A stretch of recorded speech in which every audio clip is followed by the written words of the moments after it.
আসসালামু আলাইকুম, স্বাগতম আজকের ভিডিওতে। সঙ্গে আছি আমি আশিকুর রহমান। প্রিয় দর্শক, বাংলাদেশ বিমানবন্দরে লাগেজ হারানো, প্রিয়জনের জিনিসগুলো চুরি হওয়া, প্রবাসীর আহাজারি কিন্তু থামে না। তো সঠিক সময়ে সঠিক পদক্ষেপ যদি গ্রহণ করতে পারেন তাহলে আপনি আপনার জিনিস বা লাগেজ ফিরে পেতে পারেন। এছাড়া যদি আপনার লাগেজটা বিমান কর্তৃপক্ষের অবহেলার কারণে যদি হারিয়ে যায় তাহলে আপনি কিছু ক্ষেত্রে ক্ষতিপূরণও পেতে পারেন। প্রিয় দর্শক, কীভাবে পাবেন সেটা নিয়ে আজকে কথা বলবো, এবং এই ধাপগুলো যদি আপনি প্রথম থেকে শেষ পর্যন্ত বুঝতে পারেন, মানতে পারেন এবং প্রয়োগ করতে পারেন তাহলে আপনার লাগেজ কিন্তু আপনি ফিরে পাবেন। এটার একটা সুন্দর পলিসি আছে যেটা অনেকেই জানে না।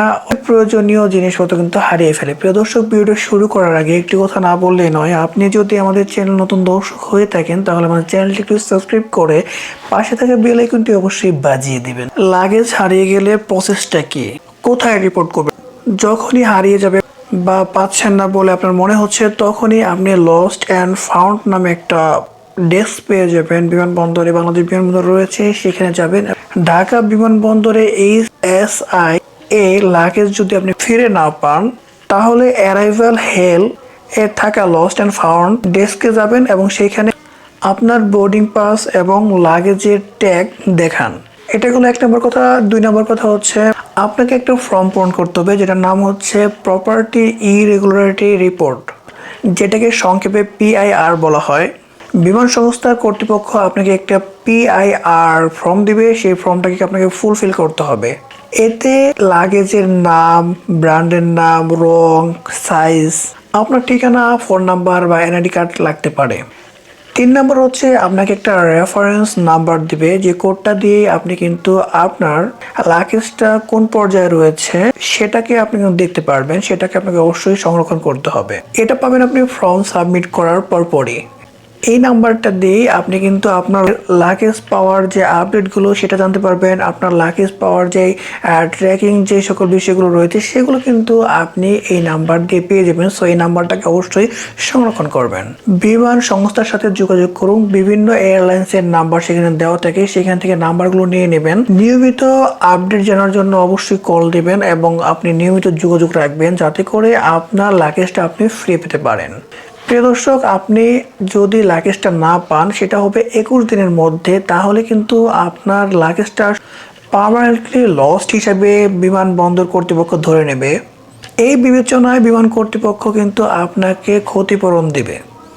এটা হবে এয়ারলাইন্স পলিসি অনুযায়ী।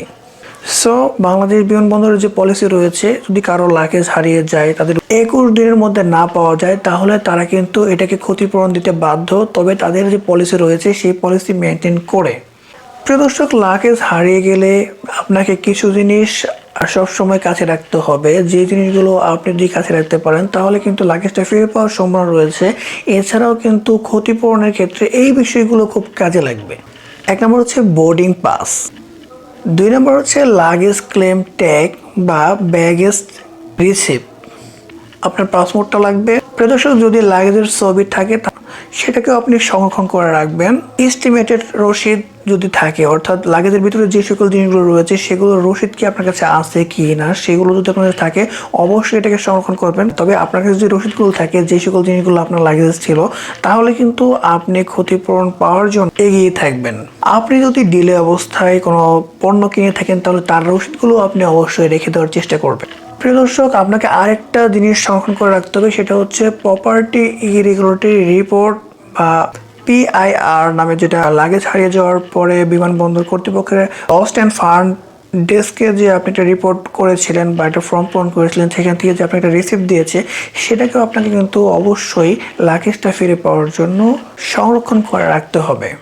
প্রিয় দর্শক, এখন ক্ষতিপূরণের ধরনটা কেমন হতে পারে? প্রিয় দর্শক, আবহাওয়া, নিরাপত্তা এবং কর্তৃপক্ষের নিয়ম অনুযায়ী কিন্তু ক্ষতিপূরণটা আপনি ব্যাক পাবেন। তবে অবশ্যই আপনি বিমান বাংলাদেশ এয়ারলাইন্সের যে ক্ষতিপূরণের যেই শর্তসমূহ রয়েছে সেগুলো আপনাকে অবশ্যই পড়তে হবে। প্রিয় দর্শক, ক্ষতিপূরণের মৌলিক যে নীতিটা রয়েছে সেটা আমি একটু বলবো। কোনো লাগেজ বা ব্যাগেজ যদি হারিয়ে যায় তাহলে বিমানবন্দর কর্তৃপক্ষ আপনাকে 21 দিন সময় দেবে এটাকে খুঁজে বের করার জন্য। 21 দিনের মধ্যে যদি পাওয়া যায় তাহলে এটা তো কাজে লাগলোই, আর যদি না পাওয়া যায় তাহলে কিন্তু এটা সম্পূর্ণ হারিয়ে গেছে এটা হিসেবে গণ্য হয়।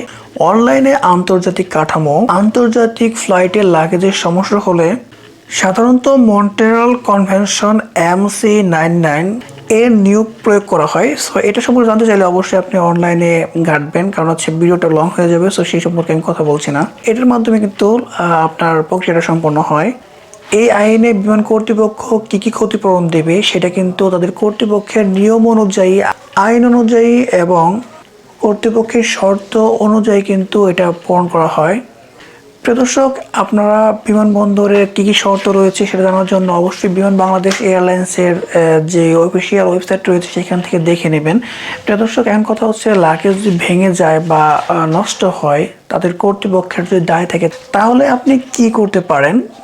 সাথে সাথে আপনি কর্তৃপক্ষের সাথে যোগাযোগ করবেন এবং সেখান থেকে কিন্তু আপনি সহযোগিতা নেবেন। দর্শক, বিমানবন্দরের কর্তৃপক্ষের যদি কোনো ঘাটতি থাকে এখানে, আর সে কারণে যদি লাগেজটা নষ্ট হয়ে থাকে, তাহলে কিন্তু তারা ক্ষতিপূরণ দেবে।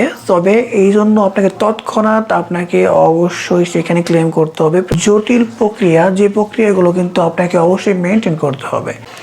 এখন মোট কথা হচ্ছে, আপনার যদি লাগেজ হারিয়ে যায় তাহলে আপনি 21 দিন সময় নেবেন। আপনি এই যে প্রথম থেকে ধাপগুলো বললাম, এই ধাপগুলো অবলম্বন করলে কিন্তু আপনি আশা করা যাচ্ছে আপনার লাগেজটা ফেরত পাবেন। এছাড়া আপনার কিন্তু ক্ষতিপূরণের একটা আশ্বাস তারা দেয়। সো এই সকল বিষয়গুলো আপনাকে অবশ্যই দেখতে হবে, মানতে হবে এবং সময় নিতে হবে। বিমানবন্দরে কান্নাকাটি নয়, অবশ্যই চেষ্টা করতে হবে এই সকল ফর্মুলাগুলো অ্যাপ্লাই করে প্রসেসটাকে সম্পন্ন করতে। প্রিয় দর্শক, দেখা হচ্ছে পরবর্তী কোনো ভিডিওতে। সে পর্যন্ত সকলে সুস্থ ভালো থাকবেন সেই প্রত্যাশায় আজকের ভিডিও শেষ করছি। আসসালামু আলাইকুম।